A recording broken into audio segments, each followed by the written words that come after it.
Good morning. You all got really quiet, and that's good during a prayer, but it's good to be with you all this morning. My name is Vince. I am one of the elders here on staff as one of the pastors as well.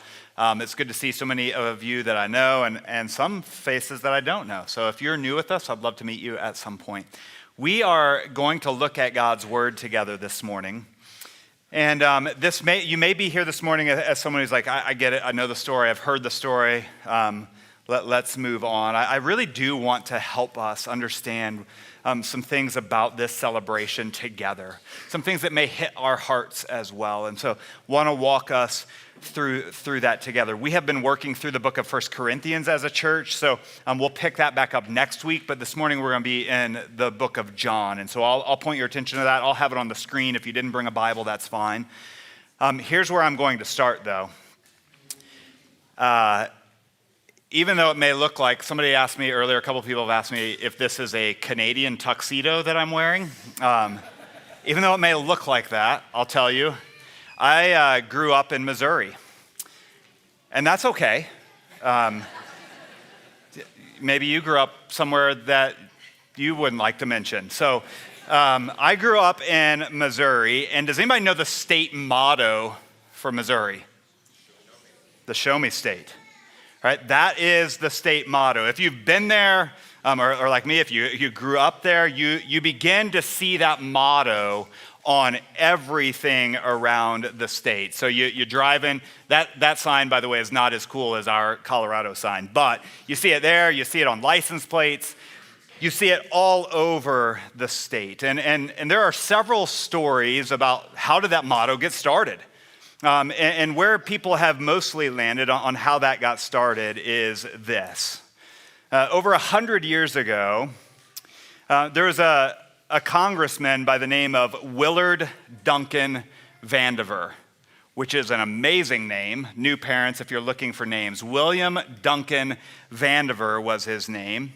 And this is what he looked like. So kids, if your dad does not look like that, encourage him to look like that. It's an amazing look that he's got going on. And here's what Willard Duncan Vandiver said in a naval banquet speech in 1899. He says, "I come from a state that raises corn and cotton and cockleburs." If you're from Missouri, you know what those are. "And Democrats. And frothy eloquence neither convinces nor satisfies me. I am from Missouri. You have got to show me." And so many people have come to this conclusion that that's where that motto has come from. In a sense, what Willard Duncan Vandiver is saying is, I come from a state that is simple. It is simple and it's clear, and flowery language is not going to convince me of anything. I need to see it. The way that you say it is not going to convince me. I need to see it. I need you to show me. You have to prove your case to me. I'll doubt everything until I see otherwise. Now, whether you're from Missouri or not, we all have a little bit of that in us, don't we? Where we want to see it. You're going to have to prove that to me. If you're going to say something that's out there, you're going to have to prove that to me that that's actually the case. You're going to have to show me that that is the case. So here's an example. If I were to tell you, you all were sitting in here, you were singing, I got to hear it, it was beautiful, and let's say I was outside cleaning up on my last 40th donut that I was eating, and I said to you, hey, I was just outside, I noticed over toward the west, the entire front range was on fire, and ash had begun to fall, and our cars are now covered in a thin layer of ash. If I came in here and said that, many of you would be like, I don't know.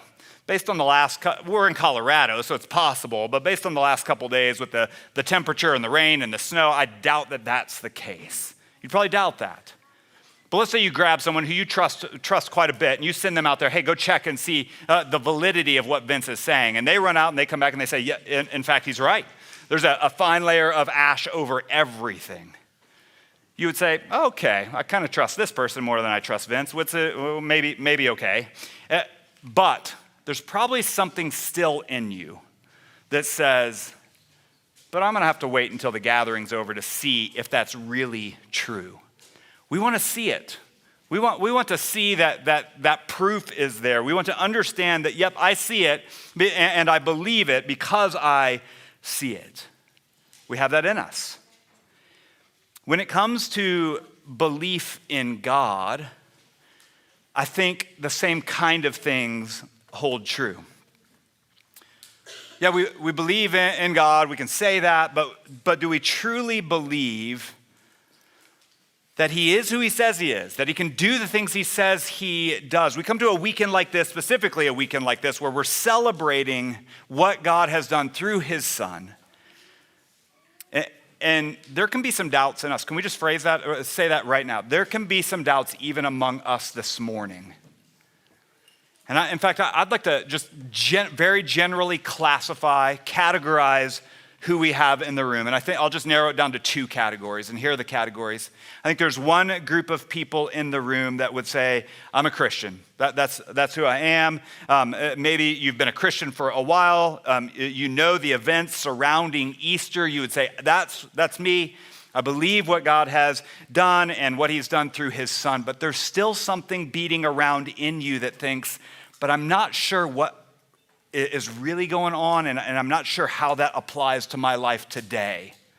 And so there's a little bit of doubt, this leaning toward, we'll see. Sorry if that doesn't classify you, but I think that's a category. I think the other category of people in the room is this, likely those who doubt quite a bit about what God has done, is doing, says he has done, the events surrounding Easter. There's a lot of doubt surrounding that. Doubting, maybe you're in a place where you're doubting your need for a belief in Jesus, or doubting that Jesus exists at all. And so because of that, you doubt the things that surround this holiday. I doubt that if Jesus exists at all, if he died, and if he did die, that he rose from the dead. And so I think there's a couple different categories of people in the room. And I want to put it out there. I think we all struggle with doubt at times. We want to see it, to believe it. We want answers to hard questions. We want proof that what we're experiencing is actually a part of God's plan in our lives right now. We want to see it.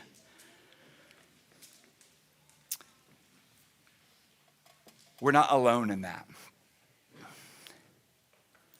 In fact, even in the Bible, there's a man who walked with Jesus, who was in this place, walked with him for a number of years, was a friend of his, who had to see it to believe it.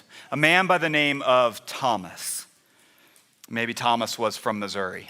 If he was probably called Tommy or something. Thomas is the man.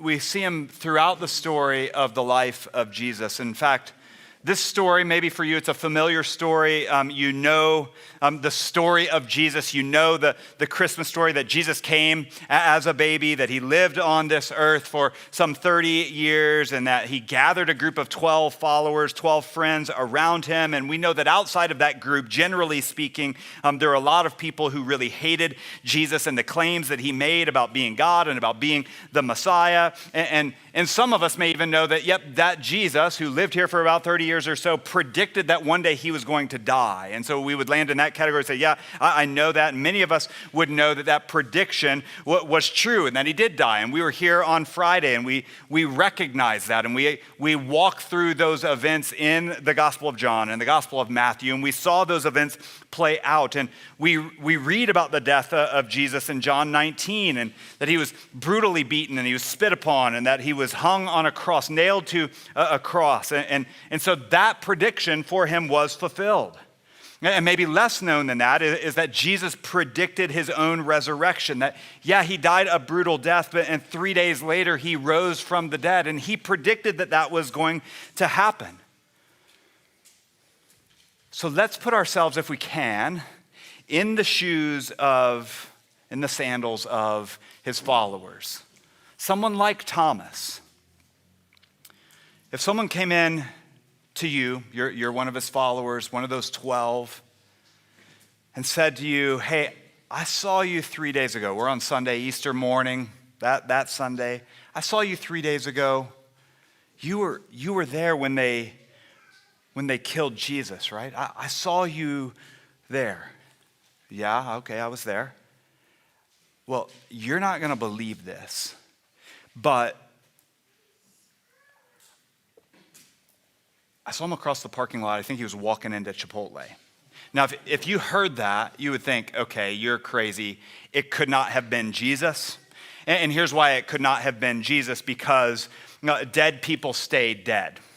And yeah, he talked about something about him coming back, but we've got some doubts about that now. And it's not really acknowledging something that there's a doubt there. It's acknowledging a reality. Dead people stay dead. Jesus cannot be alive.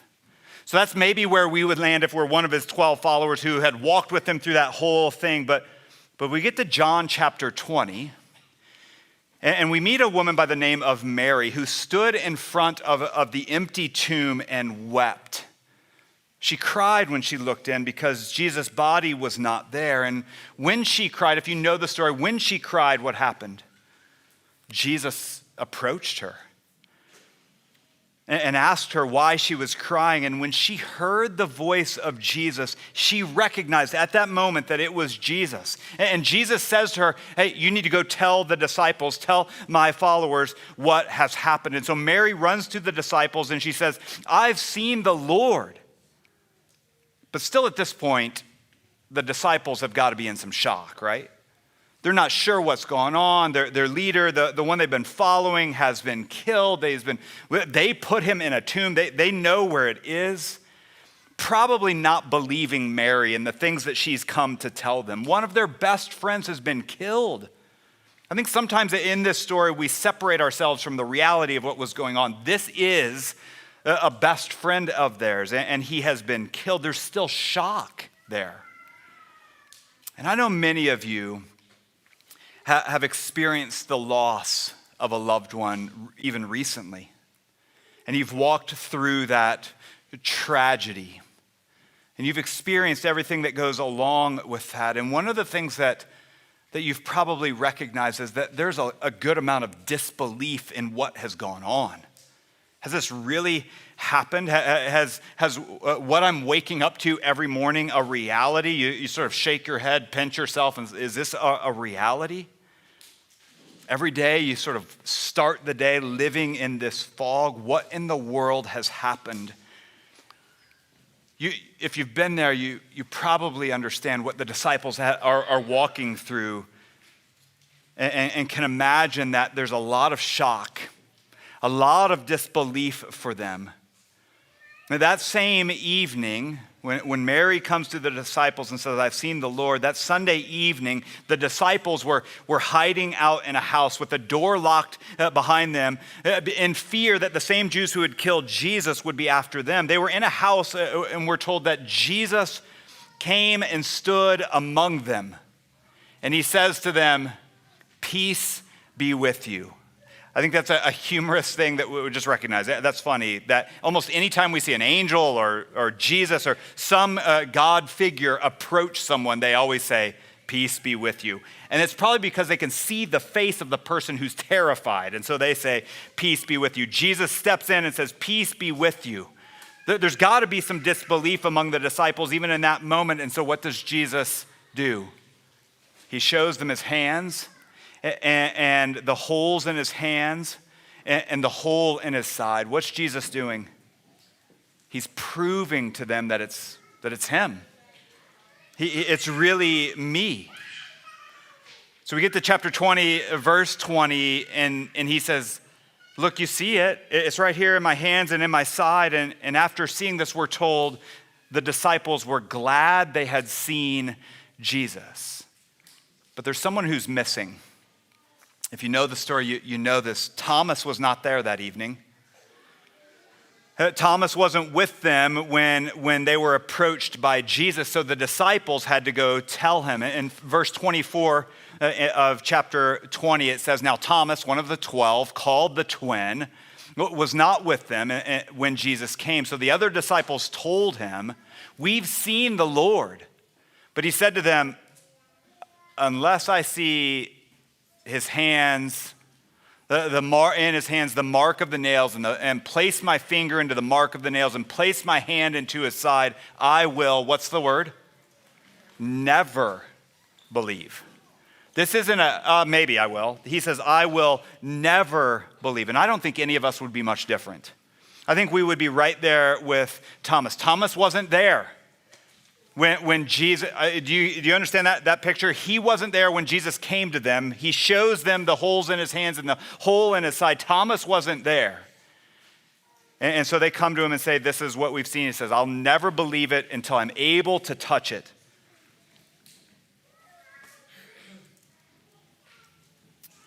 I don't think we'd be much different, saying, unless I see some proof, I'm not going to believe. In fact, I would imagine that there are some in the room right now who would be in that category, who would say, unless I have some proof that God is really God and that what he said it would happen, then I will never believe. You know, I used to believe this whole, maybe this is you, I used to believe this whole Jesus thing was true. I went to church, I read my Bible, I spent some time with others who were doing the same kind of thing. My parents had walked me along in this, they taught me these things, and I believed because at that point it was easy for me to believe. I didn't have any responsibilities, anything I had to grab onto. It was easy for me to believe the things that my parents were telling me I ought to believe. It was all right there. Now, however, things are much different. They've been ripped away from me, and so that list could go on. God doesn't seem to be keeping up his side of the bargain. Or my marriage is a mess, or I just lost my job, or I'm not in the relationship that I wanted, or my health is not great. God keeps stripping things away from me, and I'm not sure this is the same God I once knew. Show me something different, God. Show me. I'll believe it when I see it. Unless I see some proof, I will never believe. Maybe some of you are there. Show me that believing in and following Jesus will actually be a help in my life. Prove to me that anything about Jesus is beneficial for me. You just recognize that. If that's where you are this morning, just recognize that. Are we different than Thomas? So often we look down on, what do we call Thomas? Doubting Thomas. And even that's a negative push, isn't it? That doubting Thomas. As if he's weak for not believing. And I think if we check our own hearts, even our own lives and the ways that we've walked through things, we might find that we're even in a similar place as Thomas. But time moves on, and we're told in verse 26 that 8 days later, so this is a week later, his disciples were inside again, and Thomas was with them. Although the doors were locked, Jesus came and stood among them and said, "Peace be with you." He says it again, "Peace be with you." Then he said to Thomas, "Put your finger here and see my hands, and put your hand and place it in my side. Do not disbelieve, but believe." Put the whole story together for a second. Jesus approaches the disciples when Thomas is not there, and he shows them the holes in his hands and the hole in his side. The disciples go to Thomas and tell Thomas, "Hey, we've seen Jesus." Thomas says, "I will never believe." Jesus steps in. He's not been there. He hasn't heard these conversations. Jesus steps in and says to Thomas, "Here it is. Put your finger in the holes and your hand in my side." Thomas was asking for proof. Quietly with the disciples, Jesus comes and offers proof. We need that sometimes. Jesus gives him proof. He shows himself to be God, asking for proof. This is for us. Asking for proof from the God of the universe can be a scary endeavor. He may show you that he is God in ways that you're not comfortable him showing that. Ways that may or you may or may not expect or desire. So Jesus steps in and he gives Thomas proof, but more importantly, he calls him to belief. He says, do not disbelieve, or the way I would say it, don't doubt, believe. So what is Jesus calling Thomas to believe? Is he calling Thomas to believe, hey, it's really me? But believe me, buddy, it's really me. Or is he saying, hey, no, physically this happened. You should believe it physically happened. You can see the holes. Like anatomically, you can understand how this really happened. Is that what he's asking him to believe? I don't think it is. And I think we get this from looking at the entire life of Thomas. Jesus has claimed all along that he's different. He said this all along to Thomas, and that there's some plan for his life. In fact, we don't know much about Thomas other than what we see of him mentioned in the book of John. And he's only mentioned 3 places. One of those places in John 14 where Jesus is talking to the disciples about belief in God and belief in Jesus. And he tells his disciples, hey, I'm going to prepare a place for you. I'm going away to prepare a place for you, a house with many rooms, and I'm going to come back and I'm going to take you there. Jesus is speaking of heaven and what he's going to prepare for them. And then Jesus says, you know the way to where I am going. And our friend Thomas is the only one who responds. And he says, we do not know the way you're going. How can we know the way? Thomas speaks up and says, how do we know the way? Which is a typical response from someone who needs proof. You're going to have to show me. We don't know this. You're going to have to show me what this looks like. How are we to know the way? Do you know what Jesus' response to Thomas is? He says to Thomas, Thomas, I'm the way, the truth, and the life. No one comes to the Father except through me. It's got to be ringing now in the heart and in the ears of Thomas as he experiences Jesus standing there in chapter 20 with holes in his hands and a hole in his side. Don't doubt. Believe is the call on the life of Thomas. Jesus is calling Thomas to believe that he's the way to the Father. You remember what I said. He's the truth. He's the life.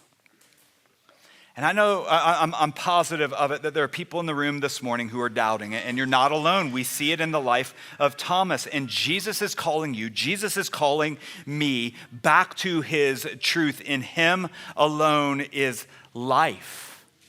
So if that's where you are this morning, we're glad you're here. We want you to hear these things and want you to understand that Jesus is walking us toward him more and more. In fact, Eric has purchased a bunch of these books, a guided journey through the Gospel of John. They're all on the back counter back there. If this is something that would be of interest to you, it walks through the book of John slowly. You can read through it and understand what's going on here. It calls you in to believe. Or if you have a friend that may be helpful, they're free. Take one. It's a great resource for you. Our desire as a church is that you don't just allow these things to come in because it's Easter, but you allow these things to sink into your heart, that Jesus himself is calling you to believe. Believe that he's alive. We see that interaction with Thomas. The only other interaction we see of Thomas in the Bible is in John chapter 11. Jesus learns that his good friend Lazarus is sick. And not just sick, but Lazarus eventually dies. And Jesus is with his disciples when he gets the news about Lazarus dying, and he says something shocking in chapter 11, verse 14. He says, I'm glad I was not there to help Lazarus when he died, so that what? So that you would believe. That's a wild statement. So that you would believe. I'm glad I wasn't there to help him. And then he says, let's go to him. And who responds to Jesus? Our friend Thomas. He says in verse 16, he says, let us also go that we may die with him. And he's talking about Jesus, not Lazarus. He says, if we're going to follow Jesus, let's follow him into this, whatever is about to happen. Let's follow him there, and we will probably die as we walk with him. Lazarus speaks up. And when they get to the tomb, Thomas speaks up. And when they get to the tomb of Lazarus, what does Jesus say? Thomas is certainly standing around. In verse 25, he says, I am the resurrection and the life. Whoever believes in me, though he die, yet shall he live. He will live. Thomas has got to be standing there hearing that. We're going to die because we believe in this guy. And Jesus says, yep, you're going to die, but I am the resurrection and the life. Believe in me. He's calling Thomas to believe. Believe in me, and there's eternal life. Two places we see Jesus interact with Thomas in the book of John before we get to chapter 20. And both places, Jesus confronts the doubt of Thomas, calling him to believe. I am the way, the truth, and the life. I am the resurrection. It's got to be ringing in the heart of Thomas as Jesus now stands in front of him in that room after the resurrection. Don't doubt, but believe. Don't doubt, but believe, Thomas. Friends, this is exactly what Jesus would be saying to us as well, and he is. He's saying to us, I'm the only way to the Father, and the reason that I'm the only way is because of my death. I'm able to offer life because of my death on the cross. Jesus is saying the same things to us. I took on your sin and paid the penalty for it. I suffered the consequences of your sin and died your death. But he doesn't end there. He says, I didn't stay dead. I defeated sin and death forever for you. Don't doubt, believe. Who needs to hear that this morning? I've been praying all week that that would sink into our heads and our hearts.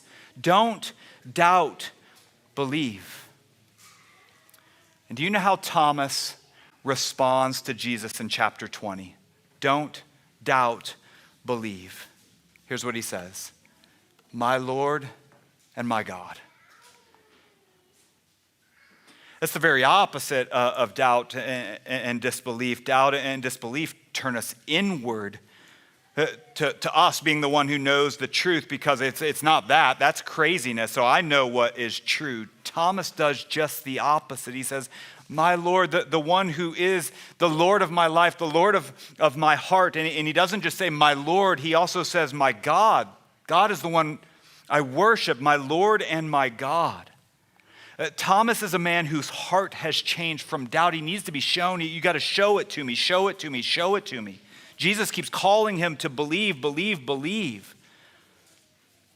He's only mentioned in a couple places, but in those places he's mentioned, I think this is what we see. We see that God has offered to us a person with whom we can relate. We can relate to a person like Thomas because Thomas says what's on his heart and what's on his mind. He's able to speak what's going through his mind. He says the things we're thinking, but are maybe too embarrassed or ashamed to say. He says, I need to see it to believe it. Show me. And after the resurrection, Jesus does show him. And Thomas's response is, my Lord and my God. What's his response? It's worship. It's worship. He has seen and experienced what God has done through his son. Friends, this morning, that's what we're celebrating. Here's where we close. That's what we're celebrating, that our Lord and God has done exactly what he said he would do. He died to pay the penalty of our sin. He was buried in a tomb. It was shut tight. It was protected by guards. But if that's where the story ends, we are, as Paul says, the most to be pitied. If it all just sort of fizzles out at the death of Jesus, then what are we doing? If Friday night was the end of our time experiencing this weekend, it would be foolish to say, yep, Jesus died, so I guess we all just go home now. But Jesus calls on us to believe, to not doubt. He said he's the way, the truth, and the life. And he's not dead. He's alive. Jesus did exactly what he said he would do. No grave would hold Jesus back from keeping his promises. To the one, spoken to the one who might doubt, to you and to me. Doubt unless Jesus would keep his promises and prove his words, and he did. And so when we say, show me, listen, he has. He has shown us. His death on the cross is proof that he conquered sin once and for all. And his resurrection from the dead is proof that he has conquered death once and for all. We have a Lord and God and Savior and King who keeps his promises, who meets us in our doubts, who shows us he is Lord, powerful over sin and death. That's worth celebrating, isn't it? So we've working through the book of 1 Corinthians. And at the end of 1 Corinthians, in this letter that Paul has written, he finishes out with a chapter. Chapter 15 is all about the resurrection of Jesus and what that means for us. And in that, I think he speaks to some of the doubt that we may experience. We think, well, okay, what's this mean for us? And And Paul says, kind of this mic drop of a moment to say that this is over. Death is swallowed up in victory. Oh, death, where is your victory? Oh, death, where's your sting? And he goes on, the sting of death is sin, and the power of sin is the law. But thanks be to God who gives us the victory through our Lord Jesus Christ. We celebrate that today. We can say thanks be to God because he gives us victory. Jesus has conquered sin and death for us. Jesus has risen.